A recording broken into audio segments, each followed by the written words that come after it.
A lo largo de la historia, han ocurrido miles o quizás millones de conflictos bélicos en el mundo entero. Es una realidad que ha formado el mundo tal y como lo conocemos ahora. Sin embargo, la historia de las guerras puede dividirse en dos, y en este segmento te contaré esas dos caras de la misma moneda. En la antigüedad, existieron todo tipo de conflictos entre grupos rivales. Las razones son tan variadas que en realidad cualquier excusa era buena para tomar las armas y enfrentarse con un pueblo vecino. Si vemos las confrontaciones más famosas de los últimos siglos, nos damos cuenta que las razones principales fueron por apoderarse de nuevos territorios, recuperar territorios que anteriormente habían sido ocupados, por razones religiosas y algunos conflictos causados por celos de pareja. Lo cierto es que en toda esa vastedad de razones, los conflictos siempre tuvieron un componente similar, sin importar la latitud o la época a la cual nos refiramos.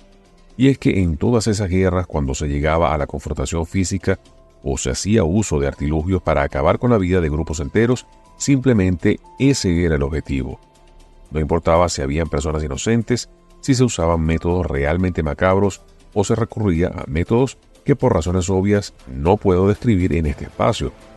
Las confrontaciones bélicas siempre fueron una forma bastante absurda pero real de dimitir conflictos, y eso implicaba ejercer el poder de cualquier manera, sin importar las consecuencias. Casos conocidos de lo que puedes buscar más detalles en internet hay por montones, y te daré una pequeña lista de las más conocidas para que tengas una idea de estos ejemplos. Guerras púnicas, del 264 al 146 a.C., una serie de 3 guerras entre Roma y Cartago por el control del Mediterráneo occidental. La Segunda Guerra Púnica, liderada por Aníbal Barca, fue especialmente brutal, con batallas como la de Cannae, donde decenas de miles de soldados murieron en el combate. Guerras macedónicas, del 214 al 148 a.C., conflictos entre el Imperio Romano y el Reino de Macedonia, que culminaron con la destrucción de Macedonia tras la Tercera Guerra Macedónica. Guerras celtíberas, del 181 al 133 a.C., conflictos entre Roma y los pueblos celtas e ibéricos en la península ibérica, marcados por la resistencia y brutalidad de ambos lados. Guerras samnitas, del 343 al 290 a.C., serie de conflictos entre Roma y las tribus samnitas en la Italia central que resultaron en la devastadora guerra prolongada. Guerra de los Diádocos, del 322 al 281 a.C., las guerras sucesorias que siguieron a la muerte de Alejandro Magno, donde sus generales lucharon por el control del vasto imperio, causaron estragos en todo el mundo helénico. Guerras persas, del 499 al 449 a.C., las invasiones persas de Grecia, incluida la famosa batalla de las Hermópilas y la batalla de Salamina, que son algunas de las batallas más sangrientas y trascendentales de la historia antigua. Guerras galas, del 390 al 265 a.C., conflicto entre Roma y las tribus galas que habitaron la región de Galia, actual Francia, marcado por las batallas más sangrientas y una resistencia tenaz. Guerra de las tribus germánicas, del 113 a.C. al 260 después de Cristo, un conflicto prolongado entre Roma y las tribus germánicas en Europa, que culminó con la crisis del siglo III y las invasiones bárbaras que debilitaron enormemente al Imperio Romano. Todos estos ejemplos dejaron sobre el campo de batalla a miles de personas, que tomando en cuenta la densidad de población de esas épocas, equivale a borrar a la mitad de un país entero en la actualidad. Ahora bien, esto cambió por alguna extraña razón después de la Primera Guerra Mundial, donde obviamente las técnicas usadas durante el conflicto fueron increíblemente macabras, usando elementos como gases tóxicos con consecuencias inimaginables, pero que al ocurrir en un periodo donde ya existían cámaras fotográficas y de cine, el público se enteró de una verdad que solo con palabras, como ocurría antes, no era lo mismo. Y es que el apoyo mediático de la época para relatar los horrores de la guerra llegaron a tal punto que la población mundial quedó realmente impactada con la capacidad destructiva de los que hasta ese momento decían luchar por causas justas, pero que en su afán por demostrar que podían ser realmente malos, llevaban al límite cualquier descubrimiento tecnológico, no solo para intimidar al enemigo, sino también para probar esas nuevas capacidades en el campo de batalla moderno.